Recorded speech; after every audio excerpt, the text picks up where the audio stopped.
Well, quickly talk about the Montana game. Kind of feel the same way I did afterwards. Just what a great college football game. There was, they jumped out on us and executed at a really high level. I thought their quarterback was really good in that game. Getting himself out of trouble, using his feet when he needed to, making clutch third down throws, receivers going up and making plays on the ball. And I thought our guys, for whatever reason, I don't know if it was the magnitude of the game, I thought we'd come out really and played an excellent first half, each one of the two Cat Grizz games I'd been a part of. And we were a little flat, and it's just hard to put your finger on. I've spent a lot of time trying to figure exactly out why that was. But after we got that score at the end of the first half, I think that changed some things for us. And I thought Troy, operated at a really high level in the second half in terms of his decision-making, running the ball as well as throwing the ball. Defensively, of course, getting those 2 turnovers, the last one, that was epic. That was pretty amazing. And I think just the will to win that those young men showed in that environment was pretty awesome. So I know our internal players of the week, Grant Collins was our defensive player. He led our team in tackles, had 2 forced fumbles and a fumble recovery. He was recognized as the Big Sky Player of the Week as well as the National Defensive Player of the Week. So congratulations to Grant. Jared Padmus, great job controlling field position, and really from midway through the first half on, did an awesome job. Sorry, Bill, started without you. I got a lot of things to do today. You've been involved in most of them so far. So, and Jared was our internal player of the week, also the Big Sky Player of the Week for special teams, and then Travis Johnson, 11 catches, 101 yards, was our offensive player. So now it's on to Incarnate Word. Program that's only been around for about a decade. I think it's a place where they've tried to invest in football. They feel like it's going to give them, like a lot of schools do, they'll bring a football program in and try to increase enrollment and profile for the university, and I think it's done that. I can't speak enough about the job that Eric Morris has done there. He's turned this program around in a year. I got to work with Eric for 1 year at Washington State University. He was our inside receivers coach, which is kind of the right-hand man to Coach Leach in that system. And he was a guy that played for Coach Leach at Texas Tech. He's a Texas native. Quite honestly, he's a good guy, and I enjoyed my time with him. We had a good relationship working together, and it'll be fun to see him in Bozeman. I can't speak enough about the job he's done there. You look at it, they're 8th in the country in total offense. Holy cow, that little running back is number 4, 14 touchdowns, 105 yards per game. That's in an offense that features the passing game as much as they do. I think it says a lot how committed Eric is to being balanced. They've got some good 2-back run game that they use. They do run some gap schemes, which is not something you see a lot of out of an air raid type system. Quarterback operates at a really efficient level. The Copeland kid, for a freshman, I think he's doing a great job. He actually came up to our camp a couple years ago. Denarius got him to come up, and so it won't be his first time in Bozeman. I think he distributes the ball well. He's got a number of playmakers on the perimeter. Number 21, the Baptiste kid, is obviously almost 1,000 yards receiving and 9 touchdowns. Number 81 and number 14, guys that both have over 500 yards receiving, respectively. And so I think it's an offense that's high-powered. Eric kind of has put his stamp on this air raid thing, and they're doing a great job there. They've got good team speed. I think they're long and athletic on the offensive line, and so it's going to be a tall order for us. On defense, they're a multiple front team. They run some 4-down as well as some 3-down. Not unlike the University of Montana, a lot of post-snap movement. Twists almost every time you see them play, especially when they're in their 4-down fronts. Not a heavy blitz team, only blitz about 19% of the time. They kind of make you earn it a little bit. They've had some issues. Their pass defense numbers, I think, are a little bit deceptive. They're giving up a lot of yards in the pass game, but you got to remember, this is a team that jumps out on teams a lot. And so teams are playing from behind, and so they are choosing to throw the ball rather than run the ball to get back in the game. And I think that skews some of the pass numbers because of how explosive Incarnate Word has been on offense. And so I think that's personnel-wise, the Lambert kid, good name for a linebacker. You guys, nobody in the viewing audience probably knows who Lambert is except for Bill. And so, he's a good inside linebacker for him, plays on the weak side. I'd look at 12, kind of an athletic guy, really good, rangy kid, 6'3", 220, runs well. Good tackler. Number 2 and number 92 stand out. Number 2 has 12.5 tackles for loss and 8.5 sacks. Big, tall, rangy, athletic guys on the edge of their defense. I think they do a good job kind of leveraging the edge of the defense. And like I said, kind of make you earn it and give you a lot to work on up top. So it's I think how I would describe this team overall: long, athletic, excellent team speed. That would kind of be how I would define this group, and that's, certainly kind of what we've tried to build here. But they've got a little bit more of a fertile recruiting ground for some of those guys down there in Texas. Incarnate Word being in San Antonio, they're right in the middle of the state, and they do a nice job of getting guys from the Metroplex as well as from the greater Houston area and homegrown talent right there in San Antonio. So it's awesome to be playing playoff football. There's nothing like it. Win or go home, and excited to get things going tomorrow for practice. What was it like when you got back to Bozeman? Well, we had five-finger death punch going on here, so we played second fiddle. We went over to the stadium and got our cars and scraped the windows off and got out. So that's the way it goes. So often that whenever that game has gone on in the playoffs, but you're almost playing a playoff game to get into the playoffs. Yeah. How do you harness that, maybe carry something over, but not have a letdown from such? Yeah, that's what I talked to our guys about. Hey, this isn't a victory lap, man. I mean, this isn't, hey, I got bowl eligible and I'm going to go to, Shreveport, Louisiana, and get some bowl gifts, and that's not what it is at the FCS level. I mean, it's high stakes poker, and you got to be ready to go, and you got to have your edge. You've got to, prepare, get back into your routine. Coming off a big rivalry game, can't have an emotional letdown, and those are things that we've got to make sure we get these boys' attention. You said right after the game it didn't, exactly hit you, kind of the rush of the emotions that was the game Saturday. Now, this rush of this last weekend, has it kind of finally set in? A little bit. I mean, you take some time on Sunday and you kind of reflect on it, and then, we find out that we're in, and it's time to go to work, and so that's where I'm at. I had an old football coach told me one time, that you're not ever really going to appreciate it until you're sitting on your rocking chair someday. You're going to look back on some cool things that have happened in your career, because it's, the nature of this business is, what have you done for me lately? And we've got another opponent this week, and then, heck, no matter what happens, you're going to recruiting and you're moving on, and that's the way it is. And so, what a win, what a great game, but that's in the rearview mirror right now. We've got to go to work. You've prepared for bowl games and things like that before, and also probably playoffs at the high school level. But what makes this FCS tournament unique? Yeah, I had the opportunity to be a part of it in 2005 when I was at Eastern Illinois, and I don't know. It's just that when you get on the field, you feel it. It's just the passion that every play is so impactful, every possession matters so much more, it seems, and I just think there's a lot of purity to it. And like I said, sometimes in the bowl games, unless you're in a New Year's Six game, there's some finality to it. And you see it every year. Some guys, they use it as a vacation. Some guys are really motivated to go win. And I think your objective should always be to win your last game. And this is the last game we got, guaranteed. And so we need to have the right mindset and understand that there's going to be a different level of pressure, perhaps is the best way to describe it in this particular game.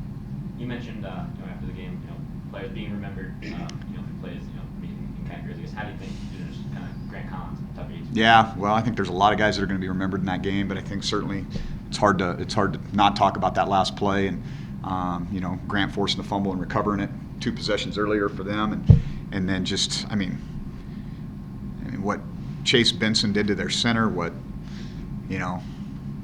Tucker Yates did to their guard, Grant throwing his body in there, Derek being in the right spot at the right time. The stars aligned, and we've been through some tough things here, but football God shined on us at that moment, and those guys. Well, I can't imagine that Tucker's going to have a hard time finding a teaching job when he's done with this here. I think they'll. I know who you are.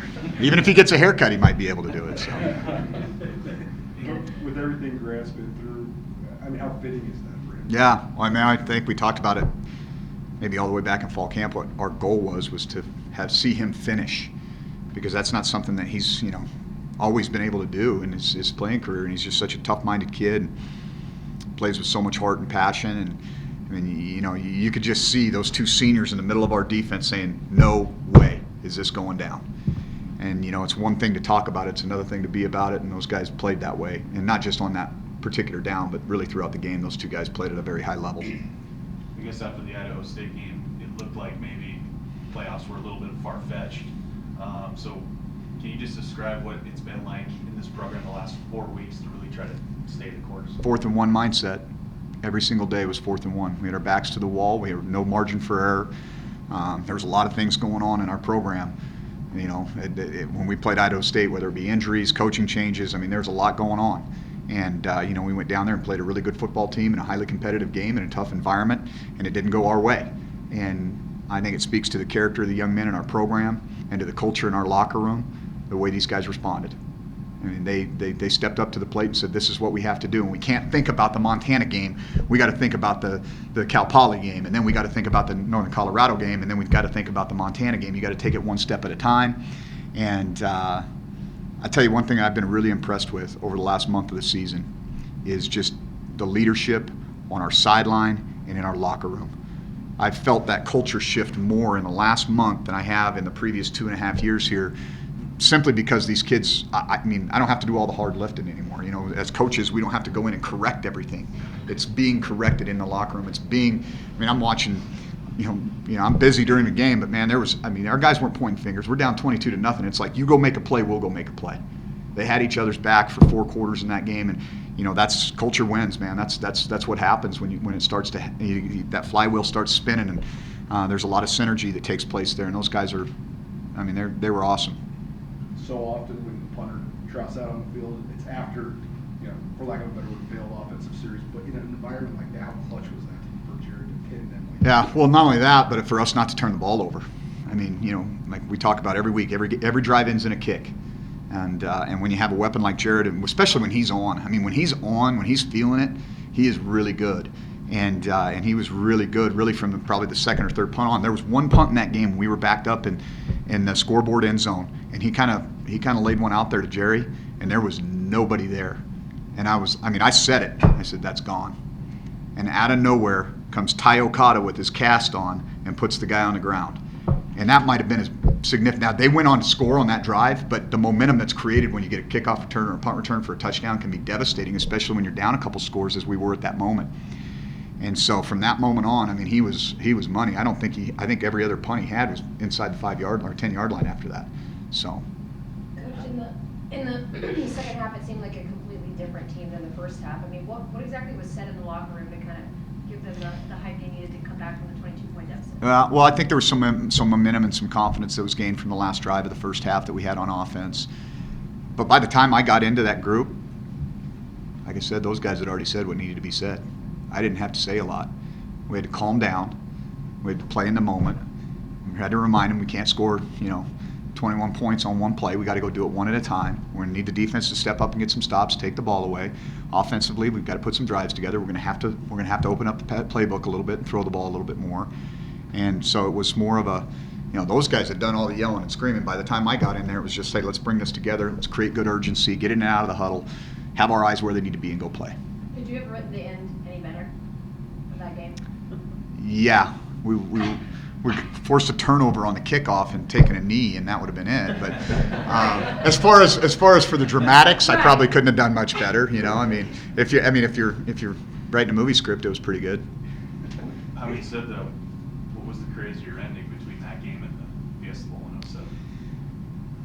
Totally different. Yeah. Totally different. But I will say this, and I've said this already.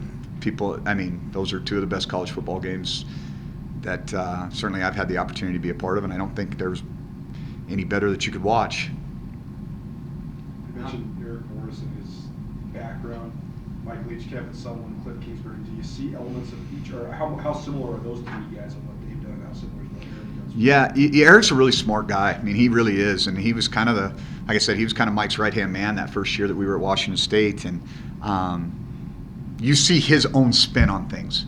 Certainly the system is a part of what he does. You can see mesh routes and 4 verticals and box check concepts and all those things, but he's definitely putting his own spin on it. Now, the thing I like about what he's doing on offense that makes it a little bit more challenging to defend, and I think is a critical element, and it's more what Holgerson has done with West Virginia, is to turn to more of a not necessarily a pro-style running attack, but they run power, they run counter, they force you to defend some things that maybe the traditional air raid spread doesn't force you to defend. And so you definitely see kind of Eric putting his own spin on this offense. How much do you enjoy seeing players after the game with the eyelash all over the face? It means they're playing hard. That's what you like. I don't know what happened to Zach Wright at the end there, but he looked like Braveheart coming off, and that was those boys will remember that for a long time. What do you think it takes to go from 1-10 to a playoff run? Well, I think it was a whole shift in how they approached it. I mean, they brought in a lot of junior college guys. They brought in some new players. They've got an entirely new coaching staff. I think they're committed to playing a high level of football there. I think that's something that's important to the university. I think they're investing in it financially. I think they hired a really good, young, dynamic coach with deep ties to the state of Texas. And so I think it's they found a recipe that works for them there. I mean, not unlike Texas Tech. I mean, if you're kind of a fringe program, you got to remember, okay, so you're in San Antonio. UTSA and Incarnate Word are the two college football programs in that community. But how are you going to kind of carve out your niche? Well, if you look around the state of Texas, there's so many teams that run the spread, and so there's a lot of athletes out there. And I think it was a wise decision to hire a guy like Eric who had that background. As I said, he's well connected and well respected in the state of Texas. Runs a system not unlike a lot of the high school programs down there, and so it's easier for him to recruit to that because it's going to be similar to what you did in high school. There's a lot of quarterbacks that sling the ball around down there that are talented and can operate, and so I think an investment in being good, whether that be financial, having the courage to make a change to get themselves in a position where they can go, and a really good coaching hire. How do you juggle with Logan Jones at this point, having already played 4 years? Yeah, that'll be something that we've already had some conversations about, and sit Logan down and kind of talk about where we feel like we need to be with him, and that'll be something that we've had preliminary conversations about, but we'll to discuss it a little bit more too. What's the key to defending an air raid style offense? Explosive plays are going to be one of the things you got to eliminate because they're going to get their yards. They're going to catch a lot of footballs. They want to complete the ball at a high percentage. You got to kind of try to make them one-dimensional. You still got to be against these guys. They're balanced, so you got to be good against the run first and foremost. That's where it always starts. You got to. I'm not a big believer that you come after them all the time. It's got to be calculated, because they do have man beaters that are going to be problematic. But I think it's really about making them earn it, and how good are they going to be in the red zone? That's always something you got to kind of pay attention to. But I mean, this is an offense. They're rolling. I mean, they're really good. What were your thoughts on you being or your place in the tournament and the seedings kind of overall? Hey, as Greg said after the Idaho State game, it didn't look like we get an opportunity. We're just excited to have the chance to play one more football game. What's your biggest takeaway from Saturday that you guys can apply this week? I don't think it's a takeaway for 1 week. I think it's a takeaway for the rest of these kids' lives. You never quit. Trust your brother and keep playing. Hold on, I have to ask you these questions for my Thursday show, so will you bear with me for a minute? Sure. Okay. First of all, you can take it however you want, football, personal. What is something that you're thankful for? My family, our staff. Just the experiences that you get to have. But mostly my family. And then second, what is the most overrated Thanksgiving food? The most overrated Thanksgiving food. My mother-in-law is going to hate this, but green Jell-O salad.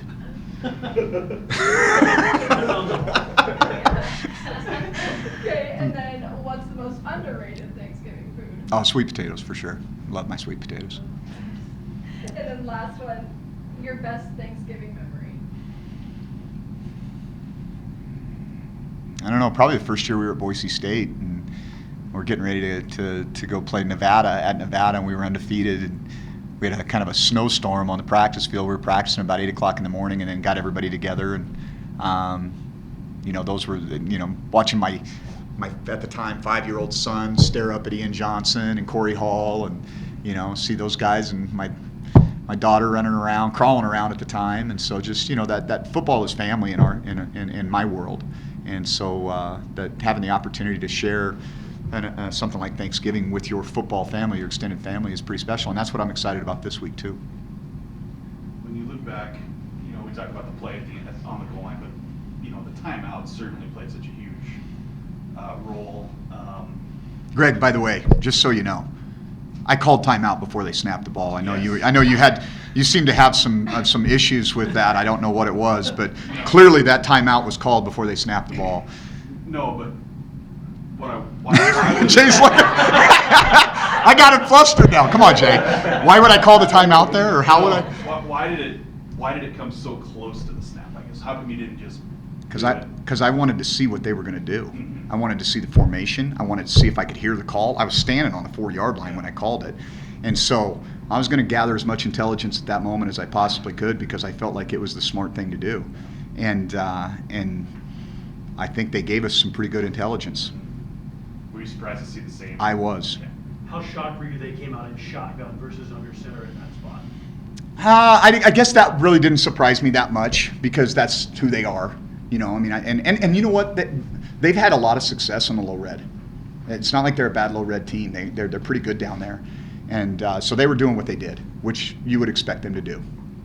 What kind of an impact has Bryce made, especially on last week, only with one hand, One hand, one elbow. Yeah.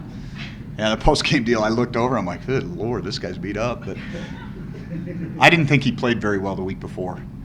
And I'd kind of challenged him a little bit. And I think he played pretty well on Saturday. Just out of curiosity, what were you wearing? Were you wearing water or Gatorade? Powerade? It was water. They know better than put Gatorade on you. It's no bueno on that. I know you talked about BJ being the best recruiter in the state. I guess what makes it? Relationships. I mean, this guy works extremely. He's very genuine, and he develops really strong relationships with the coaches throughout the state. Stays in touch with all the players. Is an advocate for Montana kids. I mean, he's the guy in the staff room saying, "We got to look at this Class C kid. We got to look at this Class B kid." And he takes his job very seriously. And I think he's, he loves Montana. And he loves Montana football, and he loves Montana football players, and so he constantly is pushing to get us to make sure that we don't, forget someone out there that could be a great Bobcat. What does Thanksgiving look like this week for you and your players, and how much does the culture that you want to build, a family culture, play into how you guys will treat this week? Yeah, well, I think it's interesting. We'll kind of have a normal Monday, Tuesday. Wednesday we'll move practice back a little bit. We won't go quite as early as we normally do just because they don't have school. But I want to try to stay on our routine as much as we can with our Tuesday meetings and Wednesday meetings. And Thursday we'll have kind of a morning practice. Thursday's usually a light day anyway. And then we'll let, if local kids want to go home, we respect that and appreciate that. I know we've farmed kids out in the past, but the year that I was at Eastern and we went to the FCS Playoffs, I thought it was awesome to get together as a football family and just be in one location and have a meal together. And I think our players felt more comfortable kind of around each other. And whether that's, all of us bringing our families there and kids running around and doing whatever. And so that's kind of our plan for Thursday is to get together about 2, 3 o'clock and have a family meal for those kids that can't make it home or don't have that opportunity. And then we'll, It's funny, the year I worked for Mike Leach, he said, this is a total Mike Leach statement, but he said, Thanksgiving is a meal, it's not a day. And I was like, and if you really think about it, he's kind of right, but I think it also represents a lot more than that. Is there anybody else red shirt wise that you're going to have to mitigate this week? James Williams has got to get close. Yeah, I think we've kind of already gone over that one. So I think James is going to play. Kobe DeRue's on the bubble right there. He's played in 3 games. Lane Sumner's played in 3 games. Nolan Askelson's played in 2 games now. And so, yeah, I mean, the deeper we go into this, the more interesting this will get. When you look back at the regular season, how, in one word, if you can find one, would you describe it? Whew, chaotic. I mean, week 2, I'm in the hospital coming back from South Dakota. By week 6, we've made a coaching change, and I'm in that room over there with the wide receivers trying not to screw them up. And, it's been an interesting year. To surge down the stretch like this, make the playoffs, do you feel vindicated in making the change that you did? That's not what it was about. I mean, I don't think there's vindication. I mean, I understand that people have opinions, and it doesn't matter what I do. There's going to be folks that think I don't know what the heck I'm doing. So I do what I believe in my heart is best for our players, our program, our university, and our staff. That's the thought process I go through. I don't really listen to outside noise. I just kind of try to push forward and make the best decisions that I can for our program. But you must be pleased with the work Matt's done. I think Matt's done a really good job under tough circumstances. Looking back at the fall, going with Troy quarterback, you feel like that was the right. Obviously you do, but how good do you feel about that decision? Yeah, I never really second guessed it. I never did. Kid's a winner. Kid's a winner. Winners win.